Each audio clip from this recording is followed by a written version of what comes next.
International క్రికెట్లో చాలా అరుదుగా జరిగే డిస్మిసల్ ఈరోజు New Zealand versus Bangladesh test match జరిగింది. Mushfiqur Rahman Bangladesh batsmen Kyle Jamieson వేసిన బాల్ని డిఫెండ్ చేసి వెంటనే చేతితో అడ్డుకున్నాడు. దీన్ని గమనించిన ఫీల్డర్స్ అపీల్ చేశారు అవుట్గా.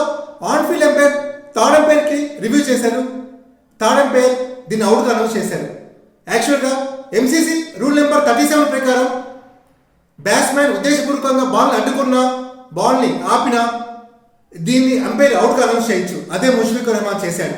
సో ఇలా ఇంటర్నేషనల్ క్రికెట్లో ఇంతకుముందు 10 సార్లు జరిగింది, 10 మంది ప్లేయర్లు అవుట్ అయ్యారు. ఇప్పుడు 11వసారి ముష్ఫికుర్ రెహమాన్ 11వ ప్లేయర్ ఈ విధంగా అవుట్ అవ్వడం అప్సెట్ ది ఫీల్డ్ ఈ అవుట్కి కారణం. అలాగే ఇప్పటివరకు టెస్ట్ మ్యాచెస్లో ఇది రెండో ప్లేయర్గా ముష్ఫికుర్ రెహమాన్ రికార్డ్ క్రియేట్ చేశాడు. మొదటి ప్లేయర్ టెస్ట్ మ్యాచ్లో లియోనార్డ్ హటన్ ఇంగ్లాండ్ ప్లేయర్. మరిన్ని అప్డేట్స్ కోసం ఛానల్ సబ్స్క్రైబ్ చేయండి.